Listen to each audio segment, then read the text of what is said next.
Vamos ver. Vocês estão vendo a apresentação?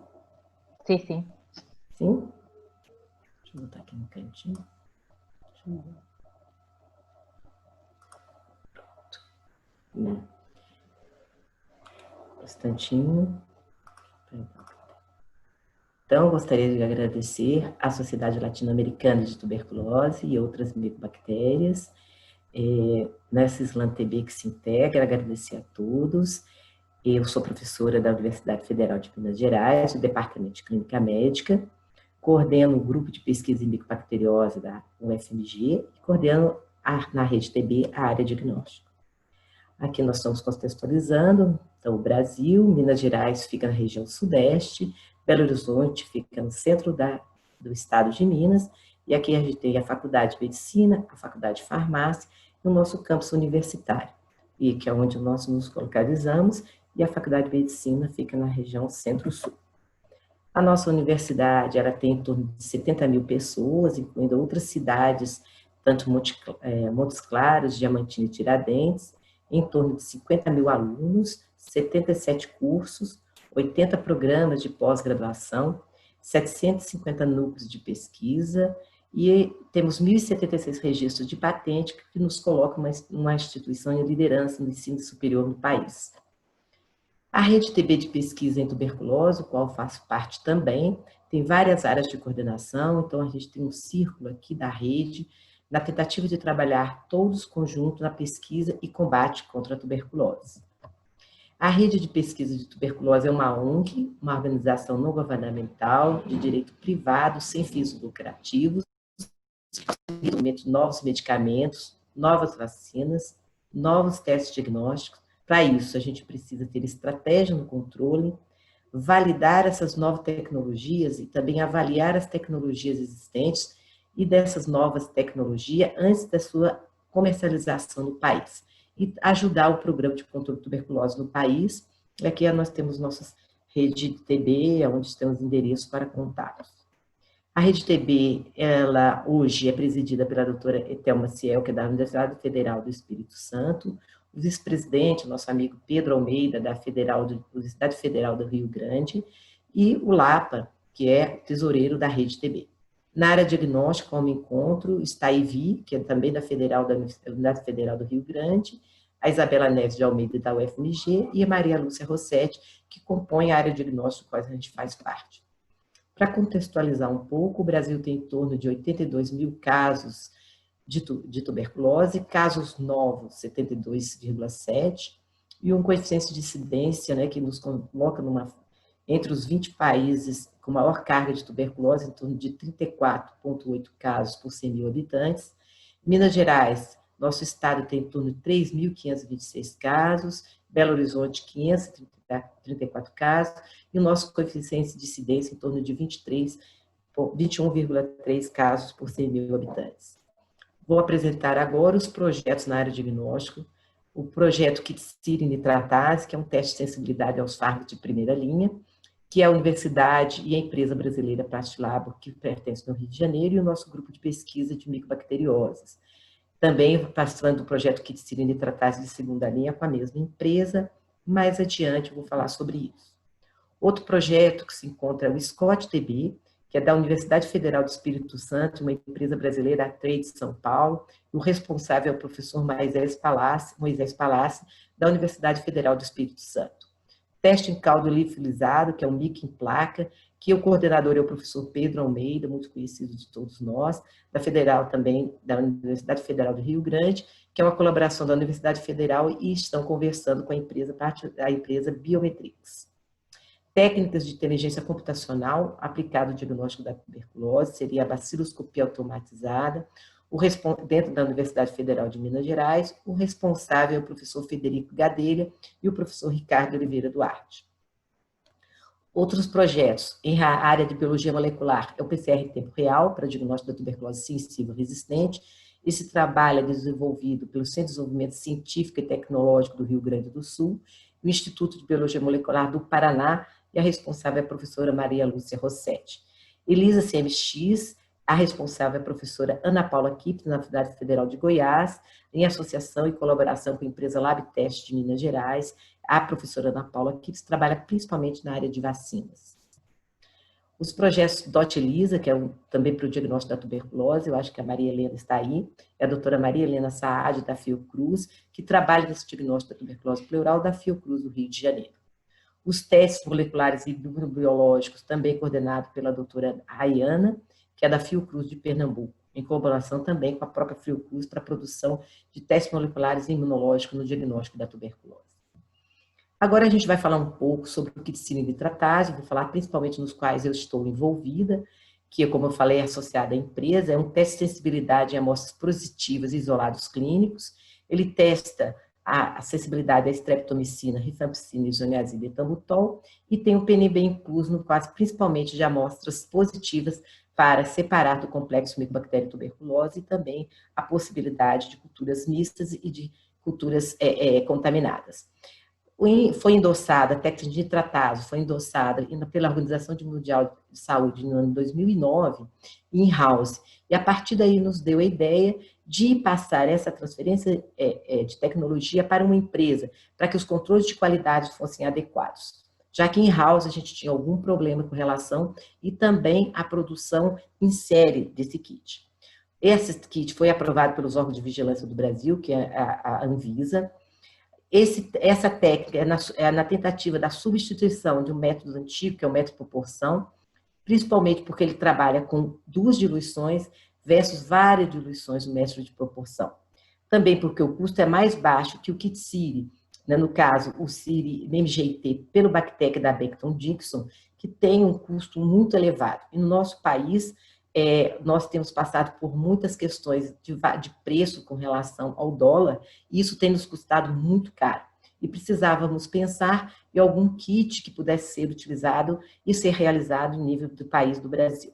Tem uma boa acurácia em relação ao método de proporção e também ao Ciri-MGT do Bactec, que eu vou mostrar para vocês. Esse é o primeiro trabalho, que foi uma comunicação breve relacionada com nitratase redutase ECI. Aqui foi o teste normal que foi realizado em house, no primeiro trabalho de mestrado da doutora Maria de Fátima Filardes, que mostrou os seguintes resultados. Em comparação com o método de proporção, que a gente observa, ele teve, com relação à rifampicina e isoniazida, uma sensibilidade e uma especificidade muito alta. Porém, para a streptomicina e para ethambutol, não foi tão importante, houve problemas nesse momento na produção em house. A partir daí, nós pensamos em transferir essa tecnologia para melhorar o produto. A partir daí foi criado o produto, que é esse kit cilinitratase, realizado pela empresa, com todo o controle de qualidade, onde o kit vem os meios de Lowenstein contendo nitrato de potássio, a partir daí com tubos controles, e também o revelador, né, que é pelo método de Gris, que é o ácido clorídrico, a sulfenilamida e o N-naftil, que é realizado no momento da leitura. Aqui um exemplo de amostras sensíveis, né, você tem os tubos controles, que no caso de isolados clínicos, a gente faz entre 7, 10 e 14 dias a cada tubo, se você não vê o crescimento. Se houver crescimento, é revelado os tubos com os fármacos. Aqui um exemplo de uma bactéria sensível. Aqui um exemplo, né, que é a coloração, que vê a viabilidade, né, da redução do nitrato a nitrito e a revelação por meio desse substrato. Você vê que tem a viabilidade aqui, um indicador de viabilidade. A partir daí você revela, se tiver uma cor semelhante ou mais escura, a gente diz que é resistente àquele fármaco. Aqui a gente vê a resistência à streptomicina, aqui uma resistente, uma cepa multidroga resistente, né? Essa resistente tanto à isoniazida quanto à rifampicina, e aqui uma resistência só à isoniazida, que está na ordem. E aqui o kit onde foi industrializado. O segundo trabalho que nós escrevemos foi já comercializado. O primeiro trabalho era em house, o segundo já com o kit preparado. E aqui a gente observa a acurácia, né? E a especificidade. A gente houve uma melhora em relação à acurácia, principalmente em relação à streptomicina e ao ethambutol, apesar de ainda não estar muito evidente o que a gente esperava que tivesse acima de 92%. Porém, o ethambutol, a gente sabe de alguns problemas relacionados ao fármaco, que é discutível, né? Que pode ser principalmente pela perda da atividade da droga durante o processo de fabricação, ou mesmo a estreita faixa do MIC, né, da concentração inibitória mínima, em relação à concentração crítica. Então, é um problema que, comparado com todos os outros trabalhos realizados, estavam mais ou menos semelhantes com resultados. A partir daí, nós fizemos um trabalho multicêntrico, então, vários estados do Brasil, inclusive Portugal, com Diana e Miguel Viveiros, foi encaminhado todo esse kit para todos os locais. Aqui a gente tem também a Andréia, o Pedro, que participaram desse grande trabalho, que foi um estudo multicêntrico, e agora, né, que foi publicado esse trabalho, o que mostrou aqui, que o kit cilinitratase, ele é o único teste comercial no mundo em que usa o nitrato redutase, né? Essa técnica, né? Porque os restos todos no mundo inteiro é um técnica in-house. A transferência de know-how, ela foi feita pela indústria brasileira de uma universidade pública para uma indústria privada, porém nacional. Isso que nós estávamos contando, porque a gente tem uma dependência muito grande dos kits internacionais. A gente precisava de ter outro kit que ofertasse ao nosso sistema público, que fosse custo efetivo e que também tivesse uma boa acurácia. Ele pode ser implantado em sistema de saúde em países com alta carga, e também onde tem baixa quantidade, países de média e baixa condições. E aqui também, alta acurácia é muito boa, leva menos tempo e é menos laborioso, né? Quem trabalha com Lovenstein com média proporção, né, sabe o quanto é laborioso com relação a essas diluições. Aqui a gente tem um resultado, né, da acurácia e especificidade do kit cilinitratase que foi feito nesse trabalho, né, que foi comparado com o Lovenstein Janssen. Então, a gente vê uma acurácia muito boa em relação a rifampicina, isoniazida, streptomicina e ethambutol. Quando nós fizemos também esse controle com relação ao Bactec MGT 960 da BD, nós observamos também uma boa acurácia, com a concordância, uma capa de concordância muito boa, né?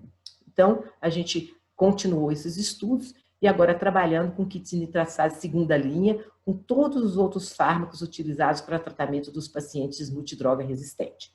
Então, nós incorporamos nesse kit amicacina, a canamicina, a levofloxacina e o fluoxacina, tivemos 80% da acurácia, porém nós trabalhamos a princípio com cepas ATCC e cepas de proficiência. E continuamos, a proficiência está em andamento, com os outros fármacos, e principalmente com a bidaquilina, belanamide e a clofazimina. Esses resultados nós ainda não temos. Com relação ao Scott-TB, é um teste de sensibilidade também, como eu falei, que é o responsável pelo professor Moisés Palácio do Espírito Santo, utiliza o Lovenstein e o Galocuda, e é para o diagnóstico, e também para o teste de sensibilidade para a rifampicina e para a isoniazida. Também contém tubos de PNB, tem uma boa acurácia, já foi realizada essa acurácia intralaboratorial, e agora nós estamos testando, fazendo um teste clínico de custo médio, custo por atividade e custo-efetividade. E ele pode ser realizado em laboratórios com pouca estrutura, né? Porque quem conhece o Galocuda sabe que você pode realizar em determinado local e encaminhar essa cultura para laboratórios de referência que possam dar andamento ao restante dos testes. Aqui a gente tem o lâmina cultivo, então é um teste em lâmina cultivo. Desse lado a gente tem o Lovenstein sem fármaco, um Lovenstein com PNB, atrás, né, tem o Lovenstein contendo a rifampicina e a isoniazida. Então, você semeia essa amostra respiratória nos 4 ladinhos do lâmina cultivo e incuba esse frasquinho, né? Temos também o trabalho com inteligência computacional aplicado ao diagnóstico da tuberculose. Nós fizemos o desenvolvimento de um software, já fizemos a imagem por baciloscopia, estamos trabalhando com relação ao software e depois esse software vai ser atualizado para o Deep Learning, que seria a inteligência computacional. Vamos validar esses testes durante um período e fazer também a avaliação econômica, que é o nosso grande trabalho do grupo que trabalha na nossa área de diagnóstico, e validar principalmente a questão econômica dos testes. Aqui o exemplo da baciloscopia automatizada, né? Você usa um smartphone, essa caixinha que tem toda a questão de engenharia eletrônica e microeletrônica por trás, o local onde vai a lâmina. Aqui é o protótipo que já foi construído, e agora estamos trabalhando principalmente na captura de imagens, e também o que é interessante nesse trabalho, não só a captura de imagem, mas quando você pode também usar ele de forma não automatizada. Então, se você tem dúvida do ensino, fazer baciloscopia, que ela ainda é utilizada independentemente do uso da biologia molecular, no controle dos pacientes em tratamento, então você pode encaminhar isso de locais longínquos, a dúvida ou até mesmo a realização da leitura em outros locais. Nós trabalhamos também com sequenciamento do genoma completo, nós não realizamos o sequenciamento, porém a gente envia, principalmente uma colaboração com a Universidade de Stanford, e as análises dos resultados em colaboração com a Universidade Nova de Lisboa, o professor João e o professor Miguel. Trabalhamos, então, com a genotipagem, com RFLP, com Miro, com Spolygotype, padronização de PCR monoplex e sequenciamento só dos genes de resistência e não do genoma completo. Temos um projeto também com micobactéria não tuberculose, padronização de MIC para a micobactéria tuberculose, realização também desses testes de identificação, e estamos trabalhando também com testes de sensibilidade utilizando o MIC com a nitratase, principalmente nas micobactérias que reduzem nitrato a nitrito, obviamente. Né? Estamos relacionando os dados laboratoriais com os dados clínicos e avaliação também da diferenciação laboratorial dessas infecções mistas que são comuns entre os pacientes, principalmente os portadores do vírus da imunodeficiência humana. Com relação à avaliação clínica, epidemiológica e econômica, é um trabalho muito importante que nós temos feito para avaliação do impacto clínico, do impacto econômico e tomadas de decisões. Implantação dos testes nos locais que sejam custo-efetivos, numa economia do sistema público de saúde do Brasil, para direcionar as verbas adequadamente. O que nós temos aqui? Um primeiro trabalho em que mostra um hospital de alta complexidade, que é aqui de referência terciária, onde a gente tem pacientes que são portadores de multidroga resistente, nós fizemos a avaliação econômica desses casos. E aqui a gente fez pela primeira vez os nossos cálculos, o cálculo do custo médio e do custo por atividade. O custo médio, ele faz a avaliação de toda a cadeia de custo, desde a coleta desse material até a liberação do resultado. Tudo é computado numa cadeia de custo matemática. A partir daí, depende, o custo médio, ele depende da quantidade de teste que é feito. Porém, o melhor avaliado é o custo baseado por atividade, porque aqui você tem realmente o valor unitário de cada teste. Então, a gente fez isso com os trabalhos com baciloscopia centrifugada, pela tecnicoloração de ziloramina, e a gente fez também com a cultura em meio sólido. E o teste que tinha sido feito na época é o DETECT-TB, que era um teste de biologia molecular. E avaliamos que a atividade, a puratividade dele era bem mais cara que os outros, porém, ele não foi para frente com relação à produção em cadeia desse teste. O segundo trabalho que a gente avaliou foi avaliar o kit nitratase, porque depois dele implementado e ele estando no mercado, nós queríamos saber se ele era custo-efetivo, se ele era capaz de os gestores poderiam tomar decisões com relação a esse teste. E aí a gente viu com relação ao custo por atividade. O kit nitratase em dólar, com isolados clínicos, ele ficaram em torno de $148, sendo que o MGT Bactec pela BD, $227. E o método proporção, ele ficou um pouquinho mais caro com relação ao que é mais barato com relação ao kit nitratase, $132, mostrando da possibilidade, já que ele tem uma boa acurácia, da utilização do kit nitratase ao invés do método proporção, e também, já que ele tem uma boa acurácia com relação ao MGT, na dependência que a gente tem da BD. E aqui a gente fez também com relação às amostras clínicas, que ficou em torno de $133, com amostras clínicas positivas, né? Nós também observamos um custo parecido com relação ao método proporção e bem inferior do Bactec. Então, mostrando, foi publicado esse trabalho há pouco tempo, a possibilidade de a gente usar um teste microbiológico e que ele tem uma boa acurácia com relação aos métodos utilizados hoje. Aqui a gente tem um segundo trabalho, que a nossa área da rede TB, como eu falei para vocês, a gente avaliou também nesse mesmo hospital de referência secundária, o GeneXpert e o Genotype MDR+, né, porque esse daqui já foi introduzido no Brasil, o Genotype ainda não foi introduzido.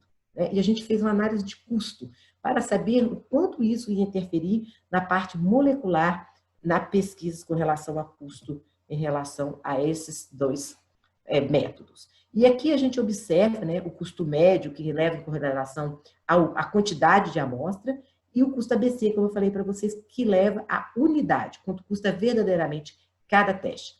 E a gente observa aqui muito bem o DineXpert comprando $9, né, em relação à cultura e a baciloscopia, obviamente, ele é um pouquinho mais caro, mas a gente aqui no Brasil é subsidiado pela OPAS. Então, a gente vê que ele é bem mais barato, né, em relação aos outros testes moleculares, porém, hoje, com o dólar, está para a gente precisa de R$ 5 para comprar $1, então, para a gente, ele já deixa de ser custo efetivo. Com relação ao Genotype MDR+, ele foi custo-efetivo nesse estudo pelo tempo que ele gasta. Como ele tem um tempo bem menor do que o MGT e bem menor com relação à proporção na liberação de resultado e na conduta do tratamento, ele foi mais custo-efetivo e a gente diz que esse teste ele é dominado. Ele é custo-efetivo porque ele tem um tempo menor de liberação e uma conduta imediata no tratamento dos pacientes com relação ao resultado. Agora, gostaria de agradecer a todos os do grupo de pesquisa, esses são os nossos colaboradores, tem os colaboradores do Instituto da Universidade Paris-Sud, aqui a gente tem o professor João, que é o que fez nossos trabalhos com relação ao treinamento na análise de informática, com relação à análise do genoma completo, que foi um curso que nós tivemos aqui no Brasil. Aqui todos os colaboradores, essa é a Maria de Fátima, que está relacionada principalmente com o kit sigma-tratase. A gente colabora com o Estado e com o município para que a gente consiga, por meio dos nossos testes, por meio das nossas avaliações, implementar no sistema público e ser utilizado para os nossos médicos e, com isso, a melhora e o controle da tuberculose. Esse aqui é o Cláudio, que é o responsável pelo Centro de Referência aqui de Minas Gerais. Esse é o nosso professor João, que trabalha com a parte de estatística. E essa é a responsável que trabalha no laboratório do Hospital Júlio Kubitschek. Aqui a gente tem a meu braço direito, que é a Isabela. Né? Meu braço esquerdo agora é essa daqui, né? Que é a Aina, que está aí nos vendo. A Lida, que trabalha principalmente com a parte do genoma completo. E a parte molecular junto com a Isabela. Gostaria de agradecer. Aqui está o endereço e nós estamos dispostos a novas colaborações com toda a América Latina, que nós sabemos da dificuldade que nós temos em trabalhar com kits internacionais e com preços que são importantes e dificultando o controle da tuberculose. Muito obrigada. Estou disposta às perguntas.